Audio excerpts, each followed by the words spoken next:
Hello, and welcome back to another episode of the Cultivating Careers in Alternative Proteins podcast, a podcast which explains how students and early career professionals can get into the alternative protein industry, as well as suggest advice on how you can start a career in this revolutionary field. This episode's guest, Pano, is quite knowledgeable in the food, agriculture, and alternative protein sectors, having completed a master's in animal science from the Agricultural University of Athens and a master's in human and animal physiology from Wageningen University. He previously interned for GFI, helping to expand their international database, and is currently working full-time as a cell nutritionist for Nutreco, an international animal feed company which has invested in and partnered with numerous alternative protein startups to develop feed for cultivated meat production. In addition, Pano co-founded the Wageningen Alternative Protein Project and Cellular Agriculture Greece, both of which are organizations that promote the development of alternative proteins. Hello, Pano, and welcome to the Cultivating Careers in Alternative Proteins podcast. It's such a delight to have you on the show. Yeah, thank you, Jeffrey. Thanks for inviting me. So as always, I like to ask, what really inspired you to get into the alternative protein space? My journey starts back in 2018 in Athens, Greece. I was writing my thesis for my first master's in the Agricultural University of Athens, and my topic was around technological innovation in handling dairy cows, which can sound lame now. But this actually brought me to the now famous paper of Dr. Mark Post, around cultivated meat. He was the first person to ever dream of a burger made entirely of lab-grown meat. I mean, for me, that I also love science fiction, those innovations were only true in books, let's say, from Isaac Asimov, like iRobot, for instance. And to actually see published scientific papers for this technology, it blew my mind, basically. So, yeah, again, I love eating meat. My culture as a Greek is around flaming hot barbecues, and we share tasty vegan, vegetarian, or meat dishes. But I always had this burden and in my mind that, we cannot really continue with the current unsustainable farming system alone. So especially after studying them from my first master's, the idea of cultivating the meat from animal cells, it was like the expression keeping the entire pie and the dog fed. So that's basically what spiked the interest for me. I never heard that analogy before, something and keep the dog fed? I think it was only a Greek expression, but apparently it's also used by some British. So it's like keeping your pie and the dog fed. You try to feed the dog, but you also want the entire pie. And that's basically what you have with cultivated meat. I see. I'm more used to a similar expression, have your cake and eat it too. Also this one, but in Greek we change it with the dog. I don't know why. I think for cultivated meat, it's more like have your steak and eat it too. That's exactly it. All right. I'd love to hear more about the story of how you landed your position at Nutreco. Okay, so back then when I was still in the Agricultural University of Athens, I was really intrigued by the notion of, in general, helping feed the world in a more sustainable way. So after I finished my master's, I was then aspiring to be an animal nutritionist. I actually decided to shift my career path. And this is when I chose to attend the Wageningen University. They are a pioneer in the fields of sustainability and agricultural innovation. So I also decided for the summer to become an intern for the Good Food Institute. So most of your listeners might know that it's a non-profit working internationally to accelerate alternative protein innovation. While I was a student in Wageningen, I founded the Wageningen Alternative Protein Project and the Cellular Agriculture Greece. Both of them are organizations striving to create communities around alternative sources of protein. But I don't know, I still had this feeling that something was missing. I wanted to create a real change. And this is when Nutreco showed up, and they had a student project as part of my academic consultancy training program in Wageningen, which I cannot recommend enough. So if we have any listeners from Wageningen, please guys, just do the academic consultancy training program. So in 2020, we collaborated with 5 fellow students to assist Nutreco in tackling a cultivated meat project that was around cell feed, as we call it. Basically, after the project was completed, I contacted Susanne Wiegel. She was my supervisor at the time, and now she's my mentor and manager. And I just asked her if she had anything around this project as an internship or something. And in September of 2021, Susanne officially welcomed me as the newest member of the Alternative Protein Program for Nutreco. So you started off as an intern there and then eventually transitioned to full time.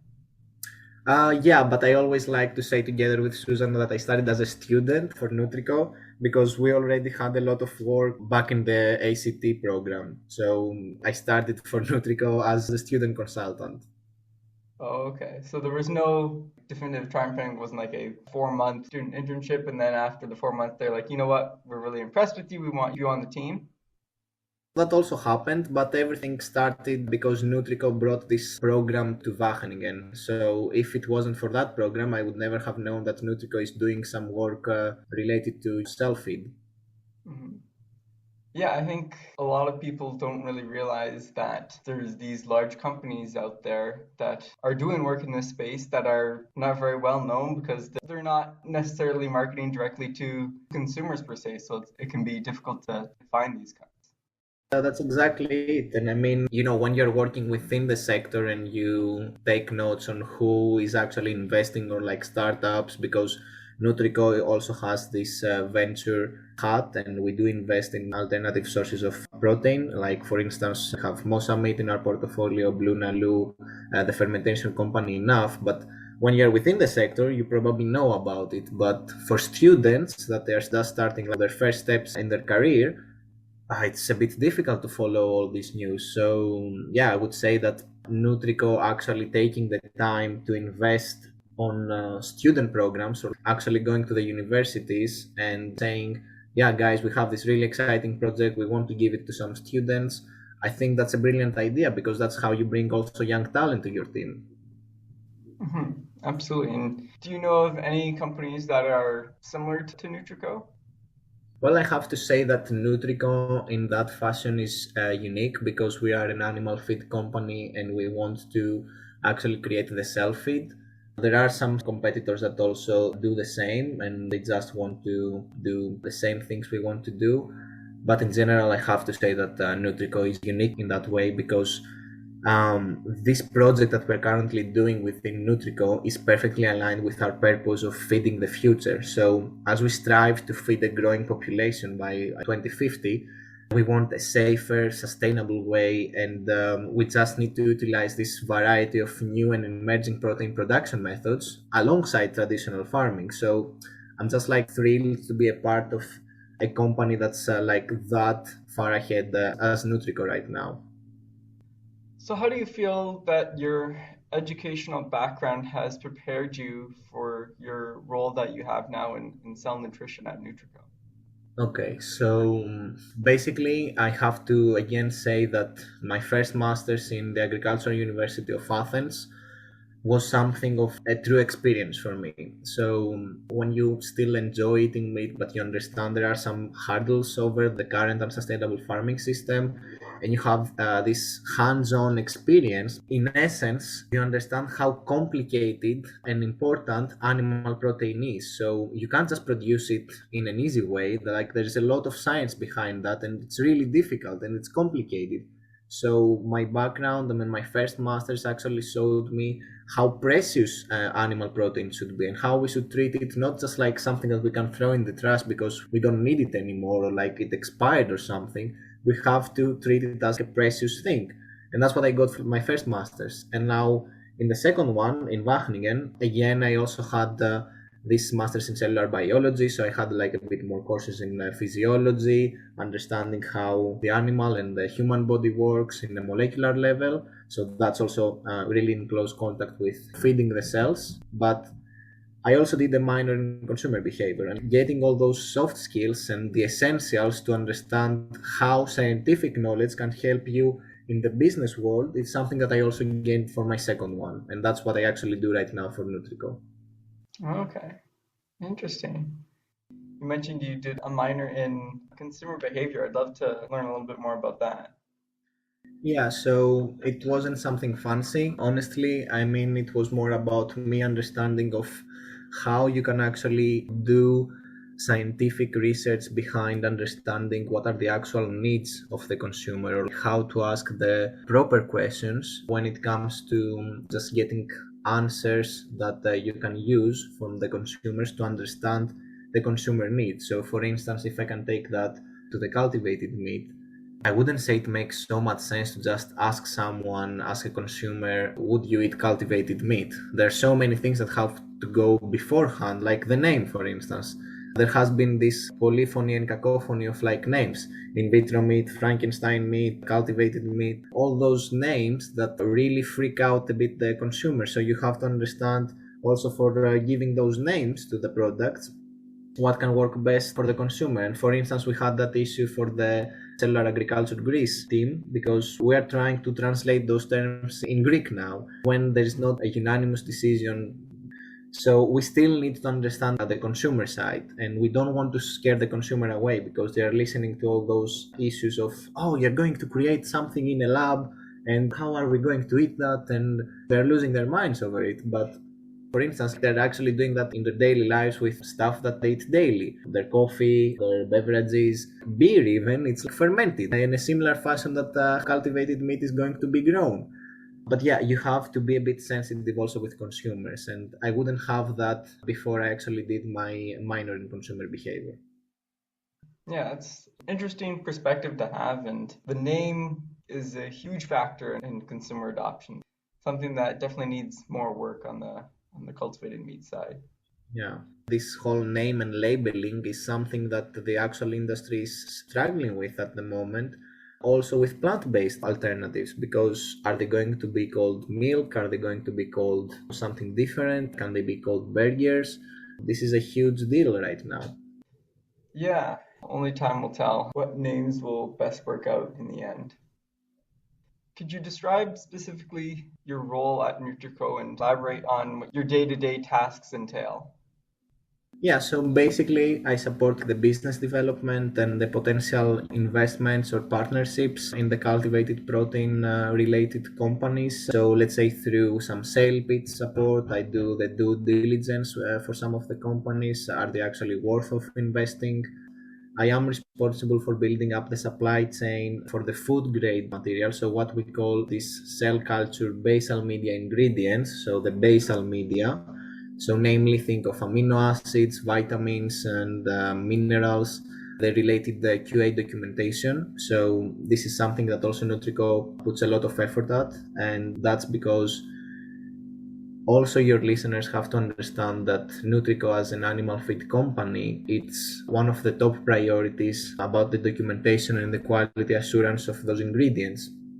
And people might not know that in many ways we are similar with pharmaceutical companies there, because it's so strenuous and so meticulous the effort we put when it comes to documenting all of the ingredients, having specific standards for our suppliers, because what we put in the feed that we actually feed the animals to, that ends up also to the consumer. So we have to be really meticulous with those. And I use the same standards that we have right now and even more adding to them for the food grade material. So the actual material that we're going to feed the cells with, because other collaborators that we have might be a bit more extensive in their needs. Then maybe they want more extensive, I don't know, allergen list. They want it now to be kosher and halal, which wasn't a previous issue for that.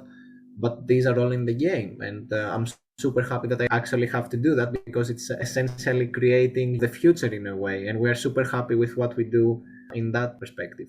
But I also build the Nutrico know-how on cell culture media and general cultivated proteins. I do that through internal presentations, some one-on-one coaching of my colleagues, because again, keep in mind we're an animal feed company. Most of my colleagues, when you discuss about, let's say, amino acids, they will only think, okay, so you only need the essential ones. And I'm like, no, you also need the non-essential, because now you don't have the digestive system of the animal to create those non-essential amino acids. So you have to coach your colleagues to start thinking in a way, oh, so we're not feeding the animal anymore, we're feeding the cells. So all this know-how has to be documented, someone has to assemble them, and that's basically what I do. So a bit of a science communication within the company. But I also participate in some of the external events together with Susanna, like conferences, stuff like that. Okay. Seems like you get to touch on a lot of different things, which is nice. It's always nice, because think of it that what we do together with Susanna right now and the rest of the team is of a bit of like a startup, let's say, work, because You try to go to a traditional family-owned company as Nutreco, which of course is international, and we have our revenues coming from a different sector, and now you want to create a new pipeline and a new product to something completely different, which is also similar, but in so many ways different. So what do you really enjoy the most about your job? It has to be that I work for a company that strives to create change that is needed to help fit the future. And this is one of my favorite parts because Nutrico actually walks the talk and we steadily take steps towards creating a real difference in our society. And I mean, I was doing all this volunteer work for my NGOs and things that I also started, but I think Bruce Friedrich from GFI said it best. You can't just go around wanting to create some change with just being hopeful, being happy, and just do the same things that you were doing in the past. I'm so proud that Nutrico is actually utilizing the actual means that we have right now coming from the feed sector to actually create some change when it comes to sustainability and feeding the future in a more sustainable way. So yeah, I'm super proud about that, and I'm really happy that I do that together with my Nutrico colleagues. Yeah, I think it's going to take some really creative thinking and coming up with more novel ways of formatting our food production system to really reshape it to make it more sustainable. Yeah, exactly. I mean, alongside traditional farming, you can always try to just envision how this can look like. And that's what I love about it, this out of the box thinking. Nobody has done these things that we do right now, and nobody has walked this path before, but this creates so many wonderful opportunities. So, what is your least favorite part of your job or something that's really challenging or difficult for you? I think it's an expansion of my previous answer. The fact that the industry is in its infancy right now, you can also understand why this becomes a burden or it's a bit more difficult. So, for instance, we are given certain problems pretty much daily in what we do, and nobody has the answers for that. We go, let's say, to the regulatory team within Nutrico and we ask about food related stuff, or we go to EFSA, we go to the European Union and we try to understand what's the regulation behind novel food products. Nobody has the answer, so you really are frustrated sometimes that constantly you're faced with problems in your day-to-day work that nobody can actually help you with, so you constantly have to sit down and reevaluate everything from the beginning, and you can understand how frustrating that can be sometimes. But yeah, of course, I have to say this is also creating so many new opportunities. And let's say, for instance, this regulatory consent that we had, we are happy to say together with my colleagues that we are actually shaping the future. So other people in the future are actually going to step into these pathways that we are now creating, and we are going to make things easier for them in the future. So that's also creating opportunities. I get that the early days are always the tough days, but they're always the exciting days. Like that's when you're making your new revelations and new ideas and you get to try out different things. So it can also be exciting at the same time. Exactly, exactly. So where do you see yourself in the future, say the next 5 to 10 years? As I said previously, the sector is in its infancy. Yeah, you never know how this will develop, even for companies like Nutrico. And people like Suzanne and me, we're trying our best to implement change. And I know that my interest lies in effective altruism, alternative sources of protein, and these are actually deeply rooted already. I have been in this sector for more or less 4 years now. And the fact that Cellular Agriculture Greece, which I co-founded, is now becoming a vivid community also makes me super happy. So in general, I would opt for a nice mix of having an active managing role in Cellular Agriculture Greece, but also having a role in helping Nutrico become one of the market leaders with our cell-feed products. Awesome. So do you have any advice for job seekers who want to get into the alternative protein space? You don't want to do the same stuff that people before you were doing. When you're in such an infant sector like the alternative protein space, I don't recommend just go and look for job descriptions. You can only do that in a specific way, but becoming a young professional, you can understand that oftentimes we are overlooked because it makes sense. Startups and companies that are just entering the sector, they want to invest in some seniority there, because you can't expect the juniors to have all the answers because they have no prior experience there. But that actually also creates a lot of interesting things. Basically, instead of going out there looking at job description after job description, my thinking is go out there, study the sector you want to work for. So what are the actual problems? What are those white space issues that you think you can contribute to? So by studying the problem, you're becoming a solution provider. And how can you do that? You can start with your student years in the high school, and you can say, okay, I can see that this sector is having this specific problem right now. So for cultivated meat, it's about, I don't know, designing a better bioreactor. How can my summer be around that? So I will create a project. I will try to get an internship with one of the companies, try to understand the know-how that I need before that. Then when I go to the university years or master's or even the PhD, what can I actually do to contribute in solving these issues?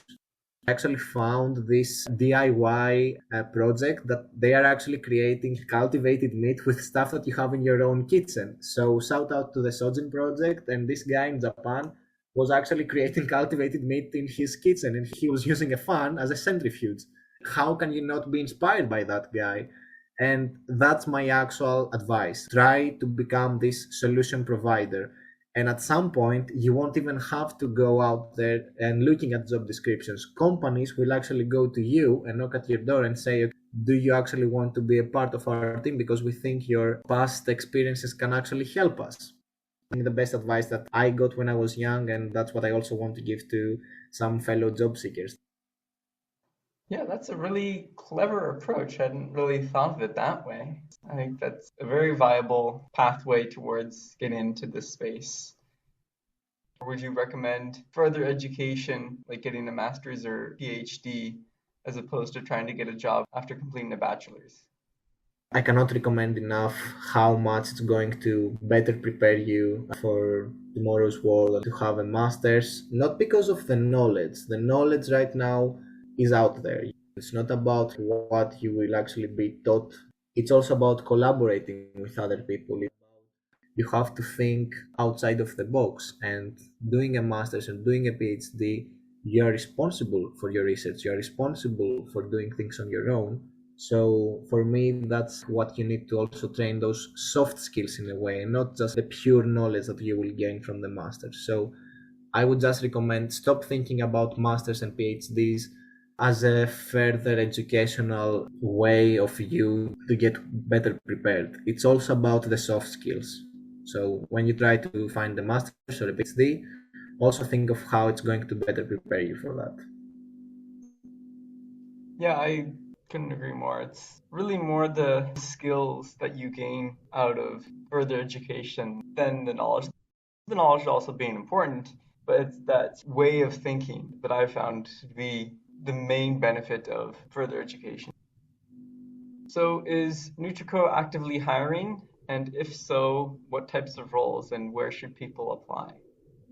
Well, we're always welcoming interns. I'm a living example of how much we appreciate interns. Honestly, we constantly need help around that. And as my role is also to support those interns within the company, anyone that can reach out to us and explain to us that I'm really interested with the alternative protein sector. As I said, our portfolio companies are also in the fermentation sector, and also we do some work with plant-based companies, not so much, but we can still keep that at hand. The point is, you cannot get enough help in this infant sector. So internships are always welcome, and I would love the opportunity to speak with any of your listeners about potential project within Nutreco.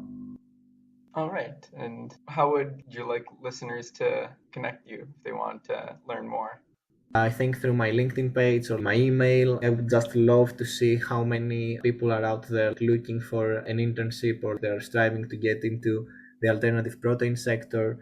I also love helping people and young professionals to understand that businesses are actually out there seeking for you guys. So just reach out. I'm really approachable. I love discussing about those issues.